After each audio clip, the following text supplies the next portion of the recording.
Cool, great. Thank you very much, Jason, for the introduction. And I'm really excited to be presenting at this meeting in person and to get to see all of you here. So it's really an exciting time, I think, to be in genomics and in genetics. We're generating really bigger and bigger data sets with better and better technologies. And so really there's a whole lot of work for us to do. But arguably, there's really a lot about our genomes that we're still missing and biology that we're missing, even in the data sets that we already have, and that we as computational biologists can actually think about generating kind of new and creative methods to dig out these interesting stories from these bigger and bigger data sets that we've been generating. And I'll talk about repeats as an example of this. Repeats are often thought of as kind of scary regions of the genome, and we ourselves are often guilty of explicitly filtering them from many of the analyses that we do. But actually, if we take the time to systematically look at these so-called scary regions of the genome, we can start to uncover a lot of interesting biology there. So I'm excited to share some of the work that we and others have been doing in the area of looking at tandem repeats in the genome and how variation at repeats might be contributing to different human phenotypes. And then if there's time at the end, I will try to share some of our goals in terms of future directions and kind of things where we hope eventually the field will be headed. So as geneticists, we've gotten really good at doing things like this, so genome-wide association studies. We now have data sets of tens of thousands, hundreds of thousands, even the latest GWAS have millions of samples. And we can really kind of reliably go and pinpoint regions of the genome that are associated with different traits. This Manhattan plot here happens to be for eye color as an example. So we might think, genetics is solved, but that is really kind of far from the truth. Even if we look at kind of existing GWAS data sets, each one of these spikes and these Manhattan plots that we can generate points to an interesting region of the genome that is doing something. But really, if we think about all of the tens of thousands of GWAS loci that have been identified by doing these types of exercises, really the number that we can point to where we really know the biology that's driving each of these different signals that we can point out is really quite small. And further, we're still really not that great at being able to go from someone's genome and being able to predict their risk for a disease or the value of a certain trait. So really, there's still probably a lot of things that we're missing about our genomes that are going to turn out to be important. So we'll try to argue here that kind of one challenge is that we've taken a kind of narrow view of the genome and most typical GWAS or other genomic studies. And many genomic studies tend to focus on a particular type of genetic variation. So here we're looking at an example of a single nucleotide polymorphism, or a SNP. Just a single base pair change in your genome. SNPs are really convenient because most of the times a SNP will have just two common alleles or two common letters in the population. So we can look at each position that's variable in the genome. We can encode each person as having 0, 1, or 2 copies of, say, the alternate allele of that SNP. And then we can just test for association between those 0s, 1s, and 2s and the value of each person for a particular trait, such as height. But really, SNPs, while easy to analyze, are really just one way that our genomes can vary from one another. It's worth taking a look at other ways that the genetic variation can arise and might be important. So beyond SNPs, we can think of having things like short indels or insertions or deletions of one or more base pairs. We can think about repetitive regions of the genome, which I'll talk a lot more about over the course of this talk. So we can have tandem repeat regions of the genome where you have, say, a certain unit of DNA that is repeated some number of times in tandem, and the number of times it's repeated can vary from one individual to the next. We can also have large structural variations like big insertions or deletions or rearrangements of parts of the genome, or things like retrotransposon elements where pieces of genome kind of jump from one place to another.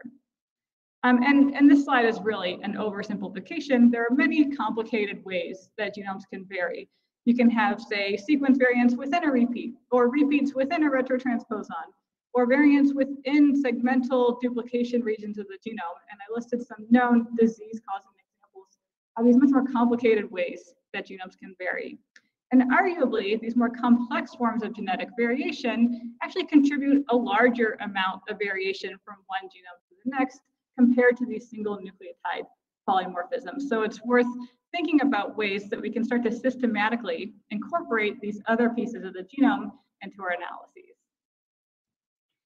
In fact, if we look at existing GWAS that have been done and some of the signals where people have gone in and actually tried to identify the biology of what is driving those signals, often the answer turns out to be something that is not so simple. It's maybe not a single SNP that is driving this GWAS signal, but it turns out to be something more complicated. And I'll just show two of my favorite examples. So one example is in the case of schizophrenia.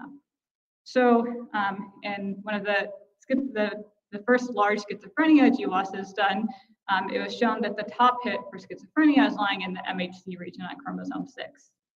But digging into this locus showed that it's hard to identify a single SNP within this region that seems to be driving this signal, or even some canonical HLA types like you might expect in such a region. And in fact, digging closer into this region, Sikar et al. Found that really one of the main variants driving this region is this much more complex sort of structural variation at this C4 gene, where there's variation among individuals, both in terms of copy number, but also complex structural forms, where some forms are interrupted by a retrotransposon event in the middle. And only after taking into account that complexity, so that structural variation, could we really start to explain what is going on at that GWAS signal. And while it's interesting that SNPs kind of pointed us to the right region of the genome to look at, they were correlated with this underlying structural variant, the common SNPs in this region were not able to tell us the whole story. Just one more example I will point out where things are not always maybe as simple as we wanted them to be. So this is an example looking at GWAS for height. One of the top signals for height lies over here, overlapping this aggrecan gene on chromosome 15. It turns out at this locus, there's this large variable number tandem repeat within the protein coding region of this aggrecan gene, where there's large structural variation in terms of number of copies of this large protein coding repeat between different individuals. And if you zoom in and look at the relationship between the copy number of this repeat and height, you can find this really striking correlation between the number of copies of the repeat and the trait. And really this VNTR, this variable number tandem repeat, seems to be the best explanation for what is driving this very strong GWAS signal for height. All right, so these are two examples. There are now a growing list of cases where once we dig into these individual signals, the story is often something more complicated than we expected. All right, so I'm going to focus on one type of complex variation here. Really, as an example, I think it's going to be important to incorporate all these different types of genetic variation. But here we'll focus on short tandem repeats, or STRs. So STRs are defined as short repeating units. We define them as repeat units between 1 and 6 base pairs, repeated in tandem, such as the CAG repeat shown here. And we're interested in these STRs for a couple of reasons. One is that they're really ubiquitous across the genome. They're found all over the genome, not just in protein coding regions. In fact, most of the STRs in the genome are in non-coding regions. And depending on how you count, there's about 1.5 million of these STRs throughout the human genome. They're also highly mutable, resulting in a great degree of polymorphism between individuals in terms of the number of copies. Right? So these are constantly expanding or contracting, so adding or losing copies of the repeat. So if we look across the population at a particular locus in the genome, there might be a whole distribution of different lengths of a particular repeat in the population. All right, so arguably, STRs really contribute a similar amount of genetic variation overall compared to if you looked at SNP variation across the human population. But these repeats can be complicated and error prone to analyze, so they're often just explicitly filtered from genetics analyses. So what are these repeats doing? Well, we've known now for decades that at least some of these repeats can be involved in Mendelian forms of disease. So it's now well known that there are cases where you get large expansions of some of these repeats that can result in these trinucleotide expansion disorders. So one well-known example of such a thing is Huntington's disease. So in Huntington's disease, there's a CAG repeat in the coding region of the Huntington gene. Most people have around 20 or so copies of that repeat, but in some cases that repeat expands to 40 or more copies. And once it passes that threshold, then you end up being affected by Huntington's disease, which is this really devastating neurological disorder. Now, one thing that I found really striking when I first learned about Huntington's disease in genetics class is that unlike SNPs, where we think of kind of like a switch, like you have the disease allele or you don't have the disease allele, repeats can really act along kind of a continuum. So if we look at Huntington's disease, if you look at the number of copies of the repeat versus the age of onset, or for some of these also the severity of the disease, you'll find that the longer the expansion of the number of copies, the earlier you get the disease, and often the more severe the disease is. So it's not just one single form of the disease, but it's this whole continuum that is really controlled by this single locus based on the number of copies of the repeat that you have. So these examples of these repeat expansion disorders are really quite fascinating. But these are really just a handful of the STRs in the genome. And I mentioned that there's around 1.5 million of these repeats depending on how you count. And so what we wanted to ask is, beyond this role in these expansion disorders, is there a role for the rest of the repeats genome-wide and more complex or polygenic traits in humans? And this is really one of the central questions that we try to work on addressing in our group. What we'd really like to be able to do in order to ask those types of questions is we'd like to have methods that can take an individual's genome and go to each repeat in the genome and determine how many numbers of copies of the repeat you have. And once we would have such a data set, then we can go and start to correlate, say, repeat number at individual loci across the genome with certain traits that we're interested in.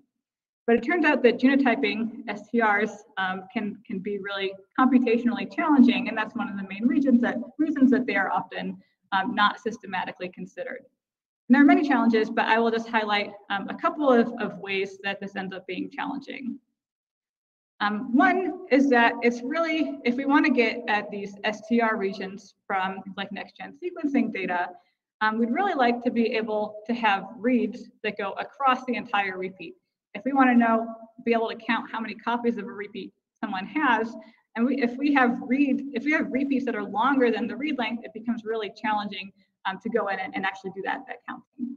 And long reads is really helping a lot here, but this remains a major challenge with short reads.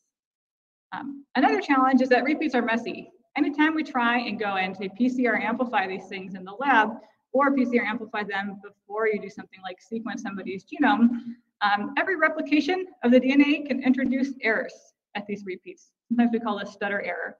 So these are example set of reads that all came from a locus that had the same original length of this TG repeat, but we end up with a lot of noise in terms of the number of copies of the repeat. And that's something that we have to go in and computationally model as part of our tools. One other kind of computational challenge that we face when trying to analyze these is just defining what constitutes an STR in the genome is often controversial and challenging itself. Now to show you some examples for the reference sets of STRs based on the H238 reference genome from two different tools that have been involved in the development of. So here's one case, and I'll show you, these are examples of two tools. We have Hipster and Gangster, which are just two different methods for genotyping repeats from the genome. In some cases, different methods for defining repeats in the genome agree. So for example, this is a homopolymer repeat, so a bunch of T's in a row, and both of these methods agree that this is an STR. Here's another example where Hipster thought that this is an STR region of the genome, but this other tool, Gangster, didn't think that this counted as an STR because there were some imperfections. Most of the repeats are this TAAA, but there were some extra A's in here, so that was too messy for Gangster. Here's another example called by Gangster and not by Hipster because it was too short. So some tools define a threshold for what constitutes a repeat, and that threshold might be different for different tools. And one more example, you can have between different methods for identifying repeats, maybe the boundaries of the actual repeat region can differ from one tool to the next. And this is just within tools that we have been involved in developing. We can't even agree with ourselves. So you can imagine that part of the challenge is actually defining what actually makes up one of these repeats. Right. Nevertheless, there has been a ton of progress over the last 10 years in terms of tools to systematically analyze these STRs across the genomes in many individuals. So there's now a whole class of methods that can take in next generation sequencing data sets from an individual, go to each STR across the genome, and estimate the diploid copy number of the repeat in each person. And I listed a bunch of the available tools for doing this type of thing, but generally we can, from next-gen sequencing like Illumina datasets, we can get around 1.5 million STRs per genome. In addition to getting these things from sequencing datasets, often if we're doing something like GWAS, the sequencing datasets might not actually be available, and instead we just have genotyping array data. So alternatively, we've also developed a pipeline that allows you to impute these repeats from SNP array data. So if all you have is SNP array data, we can use a reference panel to go and impute the copy number of each of these repeats, and that works well for about 500,000 STRs across the genome. All right, so we've now started to apply these methods to build up really large catalogs of STR variation across the population. I've listed a couple of the cohorts that we have begun applying these tools to, but really we've been able to do genome-wide STR profiling across thousands of individuals now for more and more diverse population groups. And a couple of things have really come to light as we've begun to profile these repeats across many individuals. One really striking feature is that these things are just really polymorphic. If we look at a single STR locus in the genome, there might be many different alleles across different individuals. So whereas for SNPs, we only have 2 different common alleles, for repeats, we might have a whole range of possible lengths of a repeat. Another thing that has become really clear is that often the variation that we see at these repeats is highly population specific. So we could look at a single locus. This is just one example pentanucleotide repeat, looking at the distribution of the copy number, in this case in Europeans versus African individuals from the 1,000 genomes.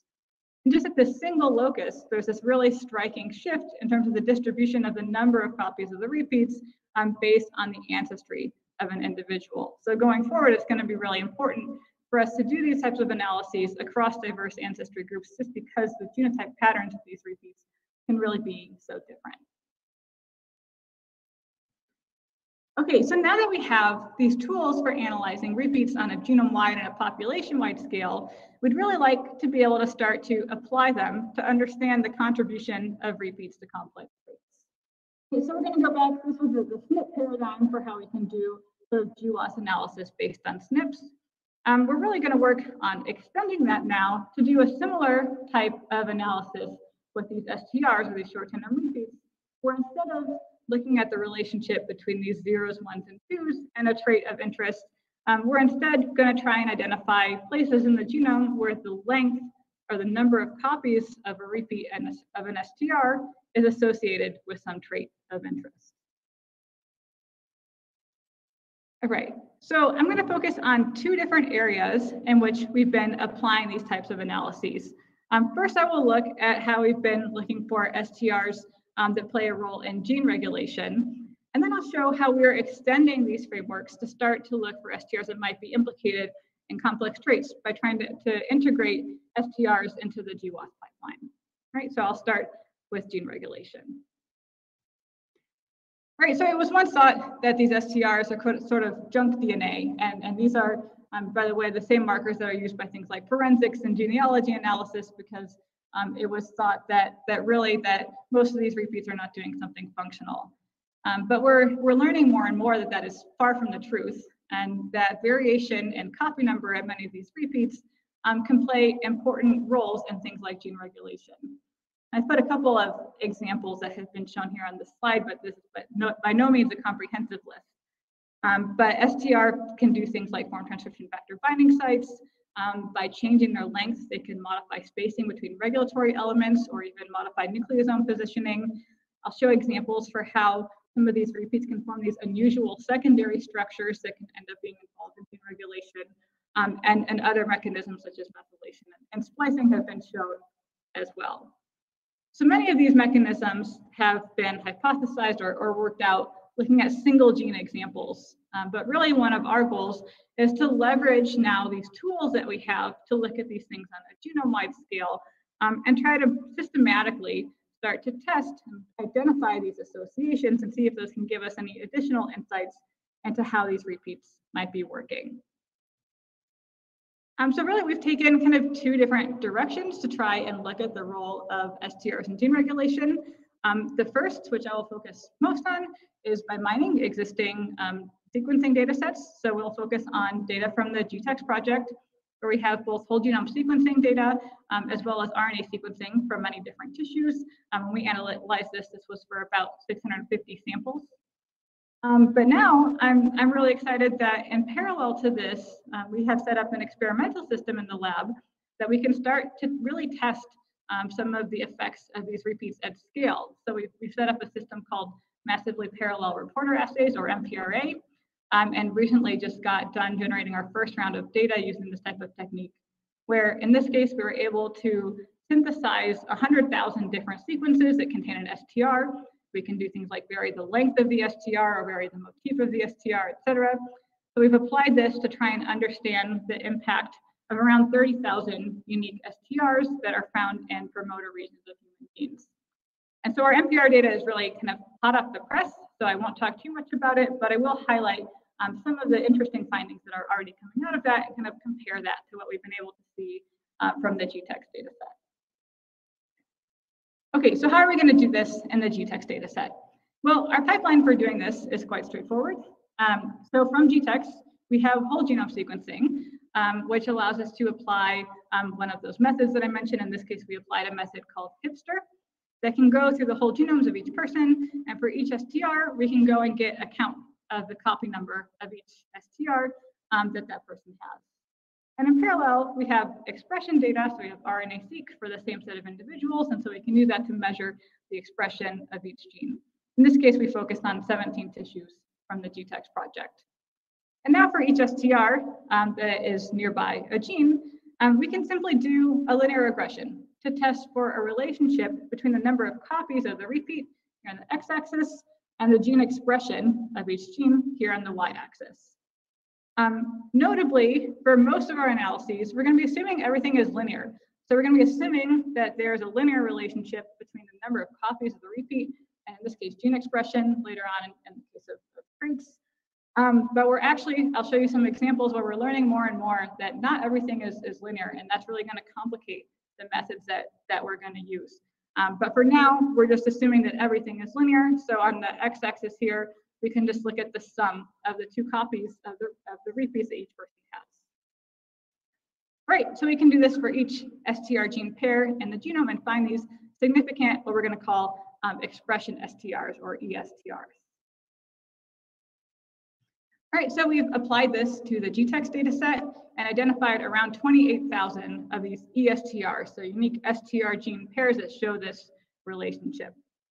Here I'm just showing the number of ESTRs identified per tissue based on the number of samples available in that tissue. As expected, the more samples, the more powered we were and the more ESTRs we could pick up. There are some notable exceptions in the GTEx data set. Nerve tibial does exceptionally well, whereas some other tissues like muscle and blood deal a bit more poorly than we would have expected. So overall, we found around 28,000 of this type of association. One thing that I'll try to highlight when we get to the GWAS section is that association does not equal causation. And so we know that a lot of these associations that we pick up doing ETTL or ESTR analysis are not actually causal.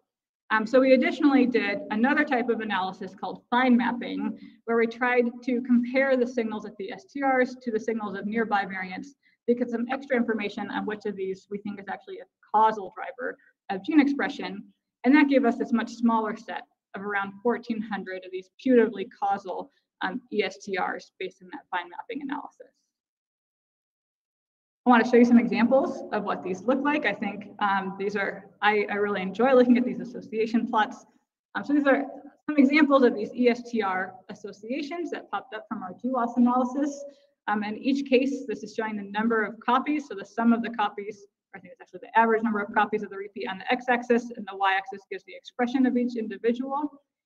one thing that was really notable that really makes us excited about some of these associations is that we get this entire spectrum of alleles. So again, it's not like a switch, like a SNP, but it's more of like a tuning knob where you change the number of repeats and you get this corresponding change in the expression level of the nearby gene in a way that would be difficult to explain based on other kind of nearby variants.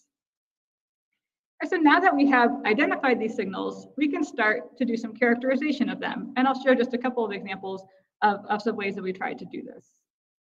So one thing we could ask is, are there particular features of STRs that make them more likely to be an ESTR? So which STRs are more likely to be actually drivers of gene expression as a function of copy number? So one of the obvious things to look at is the repeat unit of the STR. And one of kind of the most striking features that we find enriched in these ESTRs compared to just all the STRs as a whole that we analyzed is that really the GC-rich motifs are by far the most strongly enriched pattern in our data set. So CG-rich repeats, most of these tend to be right in the promoter regions of genes, are by far most likely to be ESTRs in our data set. And we have many, many other ESTRs that are not these type of GC motifs, but these GC-rich promoter repeats are the strongest signal that we find. We can now go to our MPRA data and see if that holds true over there. So if we go to our MPRA data that we've generated in the lab, we can look at which repeat units are most likely to be driving gene expression and which repeat units are most likely to be changing expression as a function of the number of copies of the repeat. And again, we find by far that GC-rich repeats from these promoter regions are the most likely to be playing this type of role, and these are really depleted for the AT-rich repeats. We're really interested in trying to figure out what some of these might actually be doing, and I'll just show you one example hypothesis that we have for function of some of these repeats. So we actually heard in the earlier session about R loops and G4 quadruplexes. So one hypothesis we have, especially for these GC-rich promoter repeats, is that they can form these non-canonical secondary structures. When the DNA becomes single-stranded, it opens up during transcription. All right, and so we thought many of these might be forming these structures called G4 quadruplexes or other secondary structures. And we can go in and look at how, as a function of the number of copies of the repeat, how does the free energy of that single-stranded DNA change based on using a tool called mFold. And we can really find that for most of these GC-rich repeats, the longer the repeat, the lower the free energy, so the more stable that structure is. And most of the cases that we've looked at, that's correlated with an increase in transcription of the nearby gene. All right, I'll talk about one more pattern that we looked at in terms of characterizing these ESTRs. So kind of related to what was shown on the last slide, we wanted to ask if there is a bias in terms of the direction of affection, the direction of effect between the number of copies of the repeat and expression. So in some cases, we see a positive correlation between the number of copies of the repeat and expression. And in other cases, we see a negative correlation between those two. We wanted to ask if there is an overall bias in our data set in terms of one direction or the other. All right, so here I'm just showing on the y-axis is the percent of ESTRs in each category that had positive effects. And we looked at this both for overall across all the ESTRs in our data set, but also broken down by if these were these G quadruplex forming repeats and if they're in the promoter or not. And what we found was that overall, there's really no bias genome-wide. When we look, things are kind of equally likely to have a negative or a positive correlation between repeat copy number and expression. But if we restrict to these GC-rich promoter motifs, there's a really strong bias towards a positive correlation. And longer the repeat equals higher expression of the nearby gene. Again, this is something that we can go and look at in our MPRA data as well. So when we pull out these specific repeats that we've tested with the MPRA, we see that in some cases, and this is kind of hot off the press, so these are not perfect plots, but these are different replicates going from shortest to longest repeats. So for some examples, like the one on the top here, we see, again, a positive correlation. For other examples, we see a reproducible negative correlation between copy number and expression. But if we look at our data set as a whole, really there's this really strong bias towards these positive effects. So 68% of the things that popped up as significant hits in our MPRA analysis really showed this positive correlation between copy number and expression, and it was much less likely to see a negative effect. Interestingly, we see that different repeat units behave very differently. So these GC-rich repeats are very often forming this positive effect direction, but there are other repeat types. In particular, we found these GT-like motifs in our MPRA way more often have a negative direction of effect. And we're really excited to dig more into what we're finding with the MPRA, because that's really a good opportunity to learn more about the biology of how these are working. Okay, so I mentioned how we have been able to do this analysis in GTEx data set and looking at one sort of example class, which is these GC-rich STRs. But there are many other classes of ESTRs that I haven't really dug into here. Now that we have this sort of framework set up, we can think about doing this sort of thing systematically, not just for gene expression, but for other molecular phenotypes as well.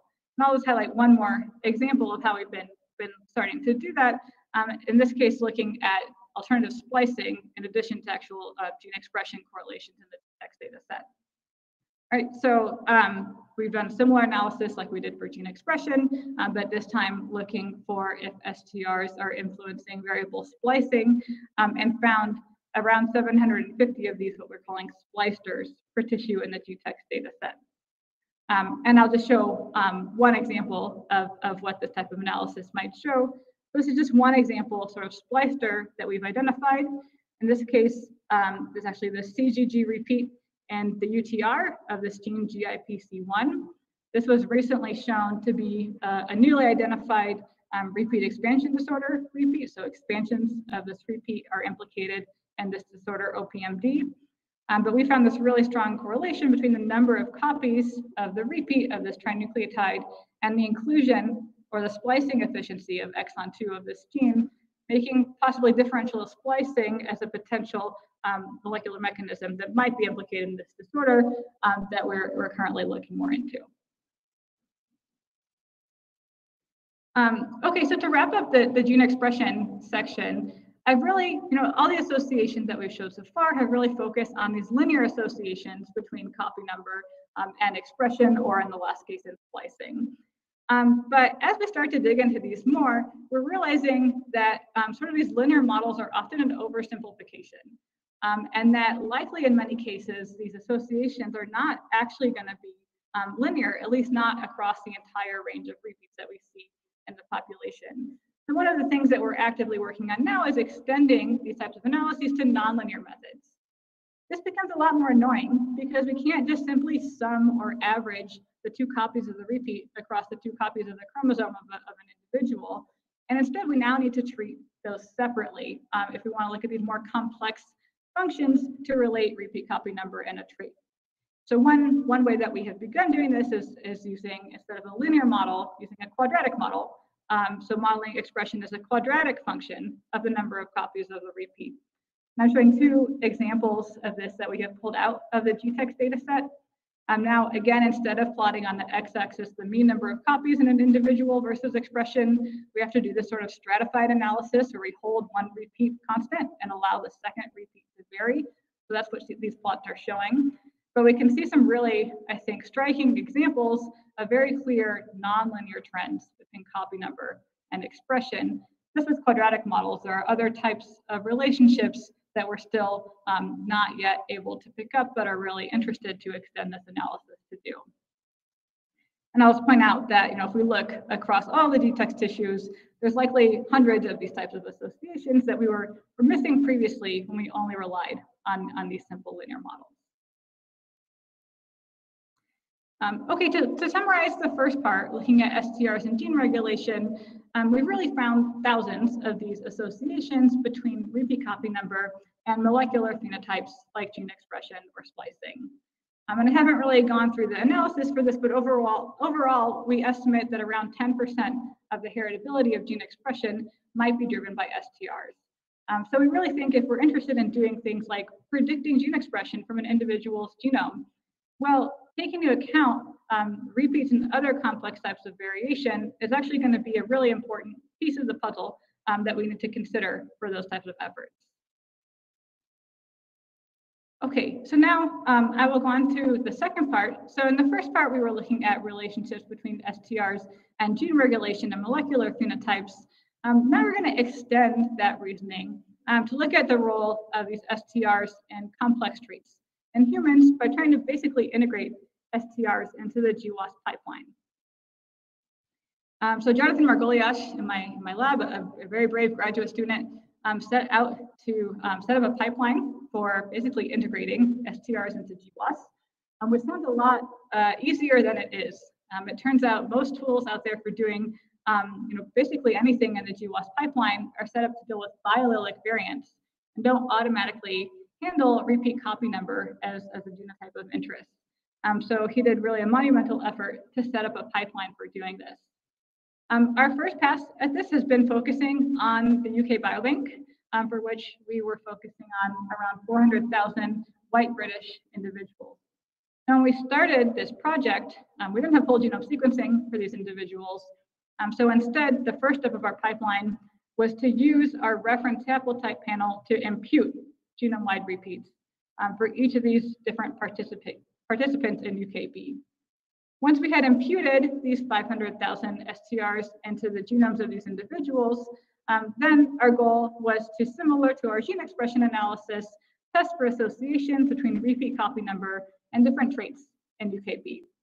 And for comparison, alongside the repeats, we repeated a similar analysis for the SNPs available in this data set. In this case, we focused on 44 different blood or serum biomarker traits in UKB. There are actually thousands of traits available in UK Biobank, and a similar analysis could be applied to those other traits as well. Here's an example of the type of thing that we get out from our integrated STR and SNP GWAS pipeline. These are Manhattan plots for those who aren't familiar. Here, each dot is representing a single variant along the chromosomes, and the y-axis is showing the strength of association with each of these different traits. Here, the blue dots are the SNPs and indels, and the orange dots are the STRs in our pipeline. And I'll point out a couple of features here.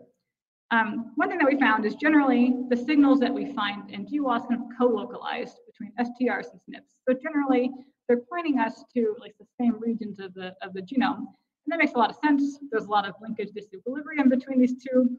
And in fact, we had imputed the STRs from the SNPs in the first place. But we also find example signals where the STR is the strongest variant in the region, and in some cases even identifies new genome-wide significant signals that were not previously identified by SNPs. I want to show you an example of one of these, which we'll walk through more in a second. This is one example type of association that we can find with this pipeline. This is an example, again, a CG-rich promoter repeat. This is a CGG repeat in the UTR of this gene CBL. If we look at the relationship between the number of copies of the repeat and in this case platelet count, we see this quite interesting and strong relationship between the two of those. Now, one thing that we have really kind of banged our head against the wall, both in the gene regulation analyses as well as in these GWAS analyses, is this issue of causal variance and causation versus association. We can go into all these data sets and we can identify hundreds or thousands of really interesting associations between different variants and a trait that we're interested in. But that definitely doesn't always mean that that's a causal relationship. So here's an example where we zoom in on one of those skyscrapers from the Manhattan plot. And you can see there's blue dots and there's orange dots for the STRs and the SNPs. There's a lot of significant associations in this region, but almost certainly not all of these dots with a really strong p-value is actually a causal variant. In fact, these are all just correlated with each other because of LD. So even if we found one of these really cool looking STR associations in the region, how can we really know if that is a causal variant or not? And to try and at least get some additional information on this issue, we've really turned to a class of methods called find mapping that try and give us some information about prioritizing what is likely to be the causal variant. We have applied two different find mapping methods to try and get at this. So the first is find map. So find map takes basically summary statistics as input. You can give it the pairwise correlation, or LD, between all of the variants in the region, as well as the association summary statistics from, in this case, both our STRs and the SNPs. And it will output a posterior probability of causality. So what's the probability that each of these variants is the causal variant? In parallel, we've applied a different fine mapping method called SUSY, which instead of working with the summary statistics, it actually takes in the individual level genotypes and trait information and does something like an iterative regression approach to try and answer a similar question. So we want to output what's the posterior probability of causality for each variant in this region. So one thing that we found was very interesting when we went and applied these two different fine mapping methods to each of our GWAS signals is that they often gave us very different results. So you'll find many cases where if you look at a particular, say, STR of interest, FineMap says it has a 0% probability of being causal, and SUSY says it has a 100% probability of being causal, and vice versa. And that becomes really difficult to interpret because we were relying on these methods to tell us what is our high confidence set of causal variants, and when they disagree, how do we know who to believe? So we ended up doing, which was really an informative exercise, was rerunning each of these different methods, but under different settings, where we just poked them a little bit. We changed things like the prior probabilities for a particular variant to be causal, or filtering thresholds to determine which variants actually make it into our analyses. So overall, there were 7 different settings that we tried poking with and tuning for applying these 2 different methods. And only variants that passed all of those different settings did we actually consider to be potential causal candidate variants. After doing all that, we identified a total of 118 STR trait associations corresponding to 95 unique STRs in this data set.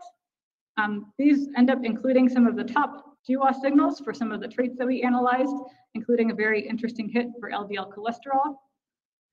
Overall, based on this fine mapping exercise and this stringent pipeline of requiring passing all these different steps, we estimate that STRs explain about 5 to 10% of the GWAS signals for the traits that we analyzed here.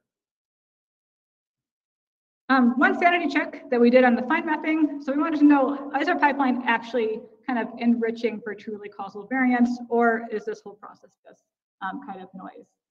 So one way that we've tried to get a sanity check on this fine mapping process is by seeing how well the signals that we found replicate in other populations. And we reasoned that if we truly are picking up causal variants, well, hopefully that signal would replicate if we go to a completely different population, in this case, African individuals. On the other hand, if we're just picking up a tagging variant that is not itself causal, and the LD pattern is different between the 2 populations, well, that tagging non-causal variant is going to just be much less likely to replicate. So we've gone and done this in the African population, so African individuals present in UK Biobank. Indeed, so the orange bar is all STR associations, and the y-axis here is the percent that replicated the direction of effect. So if we compare all associations in orange to those that passed our stringent fine mapping in purple, the fine mapped associations were much more likely to replicate across the different ancestry groups. Okay, I will just end this section by kind of walking through an interesting example that we found, going back to this example from CBL, where we found this association between the number of CGG repeats in the promoter of CBL and mean platelet count across UKB. We can point out a couple of interesting things here. For many copies of the repeat in this middle range, we had many different individuals, so the error bars are quite small. On the extremes, we had just fewer individuals, so had much lower resolution to get accurate phenotype values here. Under most of the range, we see this linear trend between copy number and the trait, but it appears that there might be some nonlinearity here, and we actually see this pattern quite a bit, where at the longer or the shorter ends of the repeat range, this pattern kind of starts to plateau a little bit. So we can go back to our ESTR data set with the same repeat and ask, well, might this be working by influencing expression of this gene? And indeed, this CGG repeat turns out to be an ESTR for expression of that gene, CBL. We see this both in GTEx, and we looked in a different data set I'm not showing called the Jubatis data set, which replicated this negative direction of effect. This is one example where we think we can have a plausible mechanism by which repeat length regulates CBL expression, so longer repeat reduces expression of this gene. Based on literature search, we know that the expression of this gene actually is a negative regulator of platelet count. So we have this plausible link between repeat length and platelet count through regulating expression of this gene CBL. One more way that we looked at the same locus was doing a conditional regression analysis to convince ourselves that we believe this signal. So just zooming in on the Manhattan plot for this region, our fine mapping had identified that there's actually two different independent associations at this region, one of which this SNP was the top variant, and the second was our STR. After we regress out the top SNP in this region, by far the STR remains as the strongest signal. After we regress out the effect of that STR, that explains the entirety of the signal in this region. Okay, so I walked through one example of these trait-associated repeats that we've identified in UKB, and how we can kind of tie that back to these gene regulation phenotypes that we found in GTEx. That was one example. We have many such examples that we're really excited about. I just put some additional examples here because we really love staring at these plots of associations between repeat copy number and traits.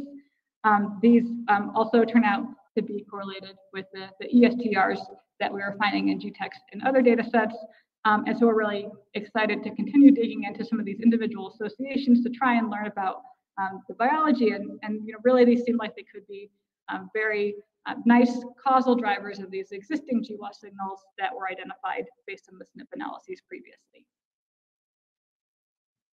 Okay, so to wrap up that section, we've now been able to take the same idea that we had done in the gene regulation part to identify these associations, now integrate that into our GWAS pipelines to do this STR-based GWAS in UK Biobank. Altogether, again, we estimate that STRs are driving around 5 to 10% of the GWAS signals, at least for these traits analyzed. And I should mention that these were imputed STRs, so there's likely a lot of more complicated STRs that we just weren't able to include in this analysis. So we really think this is probably an underestimate. I want to leave time for questions, so I will just kind of very quickly talk about some of the challenges and where we think this is going next. So I put kind of 3 broad goals that we have in mind for the future. But first is that as geneticists, we kind of need to routinely consider a broader set of genetic variation. I showed this slide previously. We focused on tandem repeats here, but as we mentioned before, there are many types of variation in the genome. We now have tools to reliably get a lot of these different types of variation, especially as things like long reads are coming online. But still, we kind of fall into this trap, and we are guilty ourselves, that we're all kind of analyzing these different sets of genetic variation in isolation. So we're the repeat people, other people are the structural variant people, other people are the SNP people. And really, I think in the future, it's going to be really important to kind of combine these types of analyses and take a more integrative view of genetic variation, where we don't just consider a single variant type at a time, but we kind of consider these multiple types of genetic variation altogether. I'll skip this slide in interest of time. Our second goal is that we need to continue to develop more tools to accommodate these types of complex variants. We mentioned in the beginning that a lot of our kind of association mindset, we think about these 0s, 1s, and 2s and associating them with a trait. But we're seeing very clearly that often, the story is more complicated than that. And the tools that we have built for doing this sort of simple variant by variant 0, 1, 2 analysis just are not going to cut it if we want to start integrating these more complex types of variation, especially when we start to consider things like these highly multi-allelic repeats or things like nonlinear associations that we have started to see many examples of, or even things like interactions between these different types of variants. And the final big goal I put here is just making it easier to access the data required for number 1 and number 2. I think as data sets get bigger and bigger and they become more cumbersome to deal with, we're really in the habit of sharing things like summary statistics to make this easier. But really, if we want to get at these more complicated things, We need access to individual level data and the raw data sets themselves. And we face a lot of kind of logistical challenges as these bigger and bigger data sets are getting kind of siloed in their own cloud resources, and it makes it kind of difficult to do kind of integrative analyses of all these data sets at once. But I will end there and first acknowledge all the wonderful members of my lab and our collaborators, especially Alon Gorin, who was involved in a lot of this work and the GTEx and the UK Biobank data set. And I'm happy to take any questions.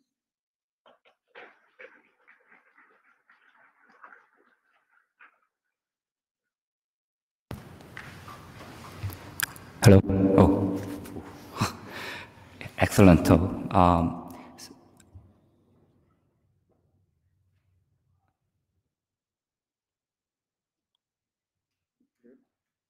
Can I speak now? Okay. So you said you identified 118 STR associated with the traits, right? Of which, how many are non-coding, and also how many are also expression QTL in the GTEx? So the first question was how many are coding? Yeah, and then also for the signals that are in the non-coding, how many of them are expression STR? Sure. So of those 118, 7 of them are coding or UTR. If I remember correctly, I think it's only 3 of them are protein coding. Okay. We do have a limitation that we're imputing these, so we're limited to the ones that we can impute well. So some of the most interesting ones, like the Huntington's locus, for example, we can't really impute that well. And so now we're busy at work on the cloud analyzing the 200,000 whole genomes that have been released for UK Biobank to try and get that back. Super, thank you. Sure. Great talk. I actually had a related question, which is, if you start to look at the whole genomes, have you looked at whether there's evidence of selection for these to be specific sizes, either within the human population or potentially even like across primates or other mammals? Yes, that's a great question. We have started to look at selection in a different context, so not in the context of complex traits, but we've looked at this in the context of autism. And so we actually have a method, I didn't talk about it here, it's called SISTER, that tries to measure the selection coefficient in each individual STR in the genome based on basically comparing the patterns of variation that we see in the population compared to what we would have expected to see under neutrality. And we see a really kind of intriguing enrichment of the STRs that are under strongest selection. Those mutations are enriched in autism probands compared to controls. We haven't looked in the context of complex traits, but I think that's really interesting. Oh, very cool, thanks. Hi, very, very amazing talk. I loved it. I'm Manu from EMBL Heidelberg. I have 2 questions. Firstly, you talked about these GC-rich promoter ESCRs. So my question is are there any of these ESCRs which are, the gene which they are linked to is not the nearest gene, it's not the same promoter, but in the correlation, in your regression analysis, they're linked to some other gene? Do you have such examples? And my second question is about these more non-linear models which we are needed.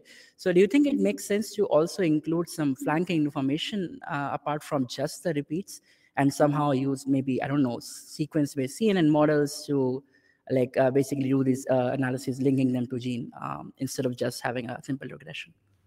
Yes, so these are great questions. I think the first question was asking if it's always for the CG-rich ones associated with the immediately downstream gene or other genes. Yeah. Most of the promoter ones tend to be with the gene that's nearby, but we find many other, GC-rich are the most enriched, but there are many other ESTRs that are not GC-rich, and many of those seem to be working at a longer range, so often will regulate the gene that is farther away. Second question. Yes, so it was about when we talk about these non-linear association, is it useful to have flanking information and use maybe sequence-based models to get these ESTRs instead of a linear model? Right. Yeah, I think that's a really interesting question. That's actually something that we're hoping to address with the MPRA, where we can directly look at, because we're including the repeat plus flanking region. And so, not all, say, AC repeats are going to drive expression in the MPRA. Well, the difference is the flanking region, and we're hoping that we can learn something about that. Okay, thank you so much. Hi, this is Yosuke Tanigawa, postdoc at MIT. Thank you for a fantastic talk. I have two questions. First one is like about the challenge in imputation. Like you mentioned that there are like, fraction the STR is capturing the current reference panel. I was wondering if you can comment on the, the required sample size to impute the global reference population, especially for the non-European population with like maybe 1% frequency. Like, is it beneficial to have more, whole genome sequencing from an Illumina platform for a larger number of individuals, or, having a relatively small number of individuals coming from like a T2T types of like a long read sequencing? Yeah, so that's a great question. So yeah, you notice that we can only impute about a third of the STRs. And really there's a big variation. So some STRs are really easily imputable, whereas some of the most polymorphic ones, like the Huntington's locus, we can't impute that well. And part of it is more sample size will help with that, so that we see more examples of SNP STR haplotypes that we can use to impute, especially the rarer alleles. But that, I don't think will completely solve our problem, because these are so mutable compared to the SNPs.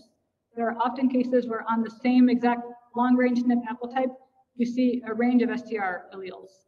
And just for some of those, there's no hope that we don't have enough information because they're just mutating so quickly. Do you think like whether using Illumina sequencing for the reference versus like a long read gonna be, what's kind of trade-off for like to equip the better reference panel for the imputation? So I'm really excited about PacBio Hi-Fi reads, which I think are basically solving most of our problems in terms of getting the longer repeats, and we also get the phase information automatically from that. So I think that will get a lot of the things that we're already missing. We are starting to look at nanobore, but it's still pretty noisy at the repeats. PacBio Hi-Fi is long enough and high quality enough that it really solves a lot of problems. Thank you very much. Thanks so much for an awesome talk. Question I had is, you mentioned that 84% of these ESTRs are shared across multiple tissues, which means that 16% are tissue specific. Have you looked at whether there's a relationship between what kind of region the ESTR is in versus how tissue specific it is? For example, are the ones that are shared across more tissues tend to be closer to transcription start sites?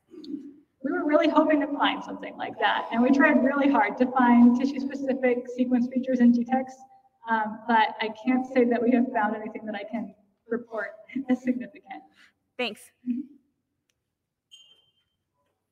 I had a question. Could you speculate on what the regulatory mechanism is for, even the linear relationships and then more so also the nonlinear relationships, and possibly like a related question, have you looked at DNA methylation changes, especially because you were sort of emphasizing the CGs in some of those? Yeah, so I think for some of the linear ones we showed, they're these GC-rich ones, and they seem to show like this linear relationship with basically the stability or the energy of the structure as a function of the copy number. Other ones, we can speculate about what they might be doing and why they might have this linear relationship, but others, we have no idea what they're doing. We have a lot of, say, homopolymers that are in the middle of an intron or the middle of an energetic region that we think might be doing something with like nucleosome positioning, but I don't know how that relates exactly to a linear trend.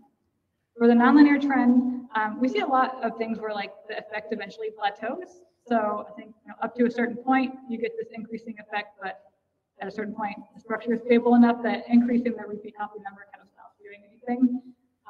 But there's other nonlinear ones that we've seen, like these bell curve shaped things that I don't have a good hypothesis for what is happening at those. We haven't looked deeply at DNA methylation, but a lot of the repeats that we see are CGG repeats and TR and promoter, and we know those should be involved in DNA methylation. So that's definitely on our list, but we haven't done it in detail yet. Okay, well, thanks.